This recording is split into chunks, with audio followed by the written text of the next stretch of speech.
Ito na mga kababayan, yung naging press conference ng Office of the Ombudsman in relation dito sa pag-file ng plunder case.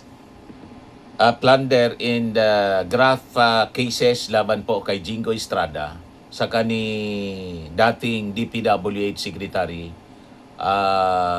Manny Bonoan. Ito na siya po.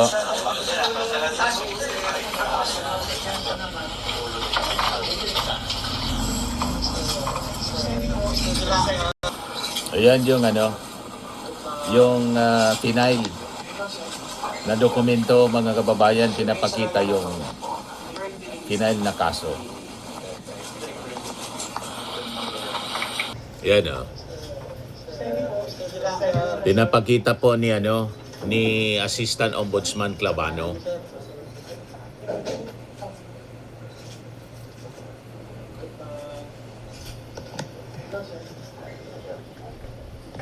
Isa lang yung tatlo.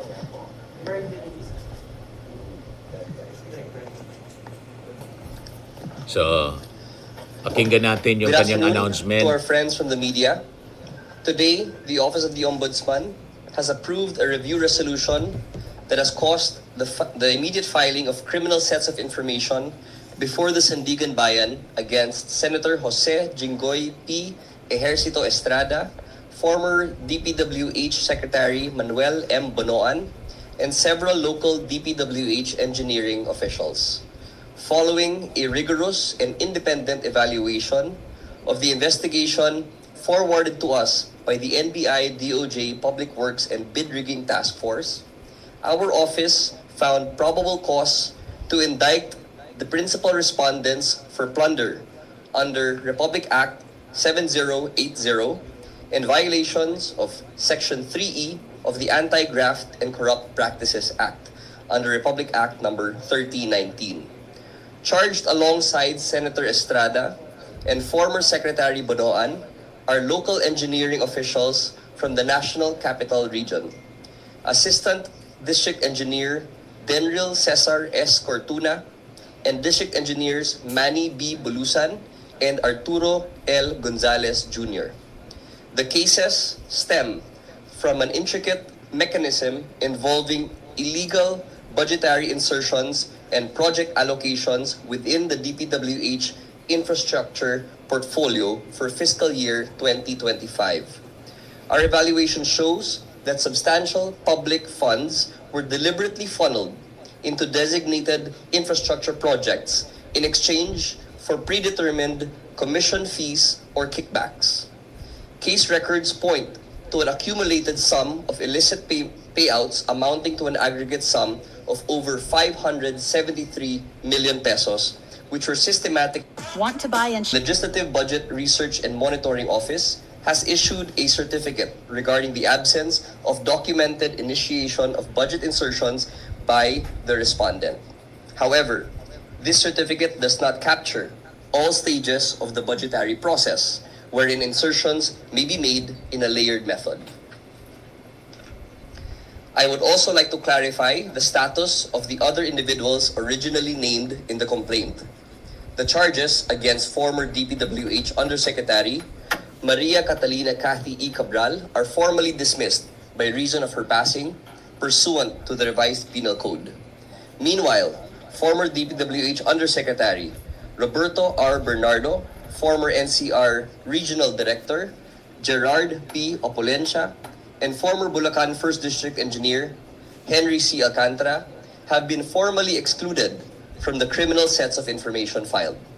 This is in view of their official admission into the Department of Justice's Witness Protection Program under Republic Act 6981. I want to emphasize that this is very clear. Our case is built on solid, immovable evidence. These state witnesses have provided comprehensive, cross-corroborated sworn statements that map out the execution of this scheme from its inception down to the logistics of the illicit payouts. As for our next steps, the criminal sets of information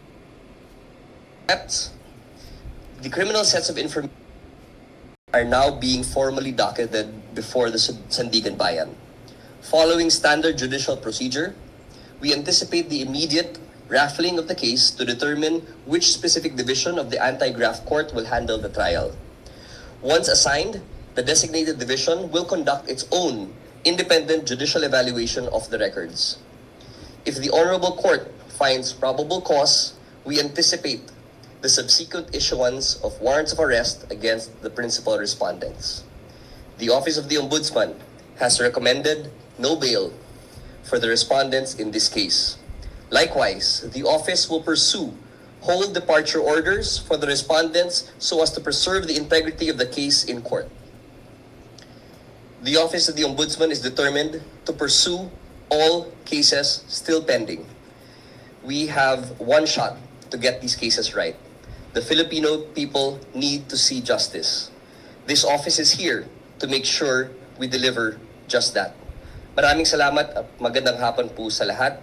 I will not be entertaining any questions as of this moment, but we will make sure to publicize any developments as they come. So yun mga kababayan, yun naging press con ni, wala na, announcement lang, hindi na press conference, hindi na nag-entertain ng question. So yun ang paghahain ng plunder at graft cases laban kina Senator Jingo Estrada at iba pa. Kasama mga kababayan doon si Manny Bonoan, dating DPWH Secretary. So pabawas ng pabawas mga kababayan yung mga Duterte Senators. At may mga susunod pa sa kanila. Sabi po ni Ping Lacson ngayon, may nakikita siya na Senate power shift. Lacson sees Senate power shift amid plunder cases. To looming plunder cases against senators in the majority bloc could shift effective control of the Senate to the minority within weeks, sabi po ni Ping Lacson. Baka next week, yun na po. Kasi walang bail recommended sa kasong plunder. So Huwebes na ngayon, so gahon na sa panahon, baka next week, tama yung sinabi po ni Senator Erwin Tulfo. Kaya niya nagmamadali sila, baguhin yung Senate rules. Kasi nababalitaan nila, mga kababayan, na may mga makukulong na mga senador sa kasong plunder. O ito na nga po. Sabi ni Ping Lacson, the Cayetano-led majority effectively has 12 members because Senator Bato de la Rosa has gone into hiding to avoid an ICC warrant. The minority bloc, which calls itself Solid Bloc 11, has 11 members. Ngayon, sabi po ni Ping Lacson, if warrants are issued against 2 majority senators, the balance could shift to 11 against 10 in favor of the minority. So, yung minority magiging majority na po. So, that would give the minority 1 member edge and effective control of the Senate, sabi po niya. Ombudsman Crispin Remulla earlier said he expected to file plunder and malversation charges against Senator Jingo Estrada before the Sandigan Bayan Thursday morning. So ito na nga po. Give 24 to 48 hours, baka ma-issue na yung warrant, sabi po niya. So sabi ni Ping Lacson, if Estrada is detained by Monday, the chamber would be split 11-11. In that scenario, he said, the majority would no longer have the 13 senators needed to force a quorum and push through a vote. Lacson said the turning point would come if second case follows. Remulla also said a separate plunder complaint against Senator Joel Villanueva is ripe and could be filed within 2 weeks. Ngayon, should Villanueva also be served a warrant, Lacson said the count would be 11 for the minority against 10 for the majority. Effectively, we will be the majority. Yan po ang mangyayari at malapit na. Ang susunod si Chisi Escudero. O diba? Mga kababayan, sabi ni Ping Lacson, pag nangyari nga yon, within weeks, the minority bloc could then move para ma-declare yung lahat ng committee vacant, yung committee chairmanships, mababawi niya mga kababayan yung blue ribbon o di wow. O di ba? Kala ninyo mananalo kayo sa suksok ng baraha. Ano na kayo ngayon, mga Duterte senators, maubos kayo. So going back kay Jinggoy, yung kaso ay may relasyon sa 573 million pesos na sabi na deliver kay Jinggoy bilang kickback.